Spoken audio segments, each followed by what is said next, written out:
Salut tout le monde. Bon, aujourd'hui on va voir comment j'ai fabriqué ça, un méga coil gun portable qui fonctionne sur batterie LiPo. Et grâce aux 864 joules stockés dans les condensateurs qui sont en dessous, on va pouvoir envoyer des clous en métal bien loin et bien fort comme il faut. C'est parti. Allez, tout d'abord voici tout le matos qu'on va utiliser pour faire la partie de charge des condensateurs du coil gun. Donc on va avoir une Arduino Nano, des résistances d'1 kg et de 10 kΩ, des petites diodes, un module régulateur de tension, des bien plus grosses diodes, deux petits transistors qui vont permettre eux de commander deux plus gros transistors et un méga transformateur qui va nous permettre de transformer 12 volts en 300 volts. J'ai déjà fait un prototype du circuit avec les transistors, les résistances, les diodes, etc. Pour l'instant tout fonctionne nickel, vous voyez que la LED clignote comme il faut. Là je la fais clignoter à 1 Hz pour pouvoir visualiser le signal, mais en réalité on va faire clignoter ça à 1 kHz. Tout est parfait, reste plus qu'à souder tous les composants ensemble et puis c'est parti, allez go.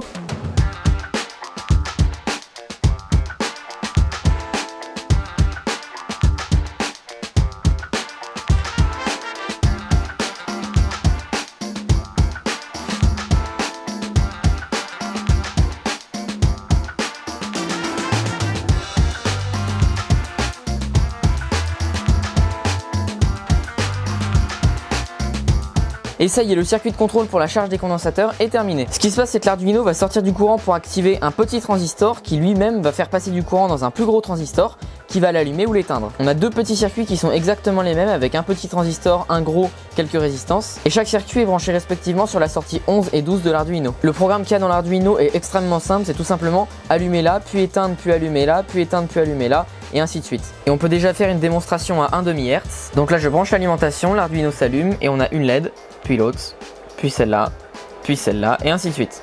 Maintenant qu'on a terminé le circuit de contrôle, je vais vous expliquer un petit peu comment fonctionne ce transformateur. Un transformateur, ça contient deux bobines, une primaire et une secondaire. Dans la bobine primaire, on va envoyer du courant électrique et dans la bobine secondaire, on va sortir du courant électrique. Ces deux bobines ne sont pas électriquement reliées, elles sont juste très proches et souvent autour d'un noyau de fer qui permet un meilleur transfert d'électricité à distance entre la première et la deuxième. Dans notre cas, on a une bobine primaire et deux bobines secondaires. C'est un transformateur point milieu. Normalement, dans ce transformateur, on rentre 230 volts ici et on sort 9 volts. Mais nous, on va ruser, on va faire l'inverse, c'est-à-dire qu'on va rentrer 12 volts ici et ça va nous permettre de sortir encore plus, environ 300 volts. Donc dans notre cas, on a une bobine en bas qui est ici, et là on a une bobine entre cette borne et cette borne, et là on en a une autre entre cette borne et cette borne. Une autre chose à savoir, un transformateur ne fonctionne qu'avec du courant alternatif. Le courant continu ne permet pas de transférer de l'électricité à distance. Ce qu'on va faire, c'est qu'on va relier les deux bornes du milieu et envoyer 12 volts à l'intérieur. Et ensuite, ce qu'on va faire, c'est qu'on va relier cette borne à la masse, donc du courant pourra circuler dans la première bobine. Puis on va déconnecter la masse, et au moment où on va la déconnecter, on va connecter la masse de l'autre côté, donc du courant circulera dans l'autre bobine. Et on va faire ça alternativement 1000 fois par seconde. Le champ magnétique créé sera alors changeant, comme si on mettait un simple signal alternatif dans un transformateur, et il pourra être capté par la deuxième bobine qui sortira 300 volts. Ce courant alternatif sera ensuite redressé grâce à des diodes. Donc ça, j'en avais déjà parlé dans ma vidéo sur la bobine Tesla, on va faire ce qu'on appelle un pont de Graetz. Ça, c'est ce qui va nous permettre d'avoir une forme de courant continu, ce qui va permettre d'alimenter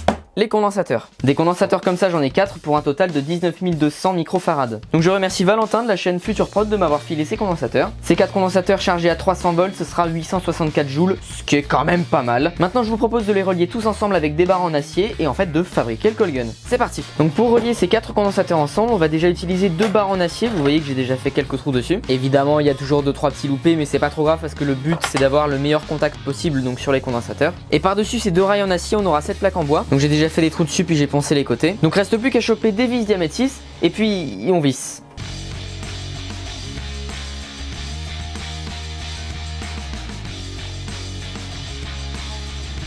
Alors évidemment, les vis qui seront ici seront reliées aux 300 volts, donc forcément elles seront isolées pour éviter de s'électrocuter. Alors sinon, au niveau de la bobine, la voici. Vous voyez qu'elle est très différente par rapport aux bobines que j'avais essayé dans ma précédente vidéo sur le coil gun. Donc je remercie du fond du cœur Rémi qui me l'a donnée toute faite comme ça. Et pour tenir cette bobine, j'ai déjà imprimé en 3D ce petit support. Ensuite, tant qu'à rester dans l'impression 3D, j'ai imprimé cette petite boîte qui va servir à tenir la carte avec l'Arduino et le régulateur de tension. Donc en fait, tout le circuit de gestion de charge des condensateurs. Et c'est toujours pas fini avec l'impression 3D puisque j'ai également imprimé une petite poignée comme ceci que je vais venir visser juste en dessous pour pouvoir tenir le coil gun. Ici dans l'espace vide, on va avoir le gros transformateur bleu que vous avez vu juste avant. Donc bon, nickel pour l'instant, tout fonctionne bien, mais il me reste un jour pour terminer le coil gun. Ça va être chaud mais on va y arriver, on va y arriver.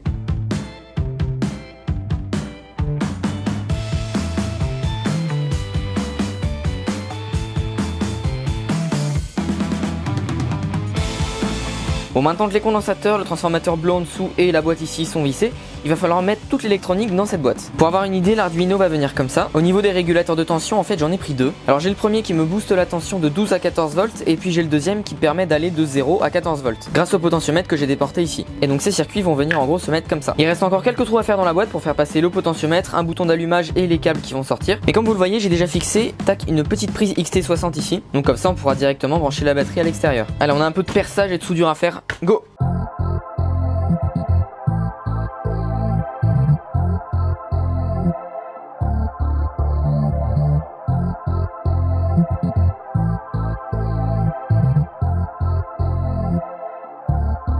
Dans cette petite boîte imprimée en 3D, on va avoir les deux modules diodes qui vont servir donc à charger les condensateurs. Donc maintenant, on va percer des trous à ces emplacements pour faire passer les câbles.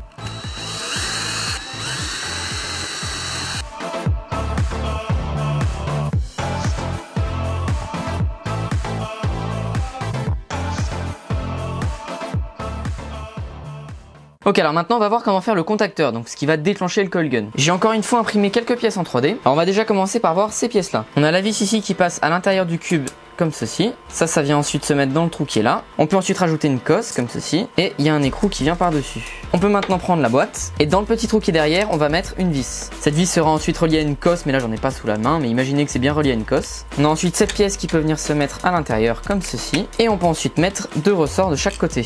Et voici ce que ça donne. Et donc quand on va pousser sur ce bouton, les deux vis vont se toucher. Donc ça fera le contact et les ressorts vont faire en sorte que le bouton revienne en arrière. On peut effectivement appuyer ici et ça fait le contact. Cette vis sera reliée aux 300 volts, donc je vais l'isoler même si on peut pas mettre les doigts à l'intérieur. Donc maintenant, il reste plus qu'à mettre cette boîte sur le coil gun. Donc je viens juste de placer le contacteur derrière les deux boîtes avec les diodes et le circuit de contrôle. Donc pour l'instant tout fonctionne parfaitement. Et je vais maintenant placer cette poignée imprimée en 3D, donc juste tac comme ça en dessous.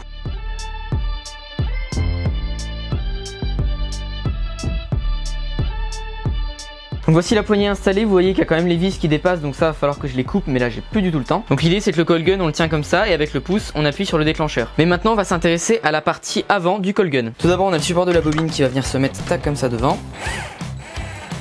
Et on a également cette pièce qui va venir en fait isoler les vis et aussi tenir la batterie. Et maintenant il ne reste plus qu'à brancher la bobine et à la fixer.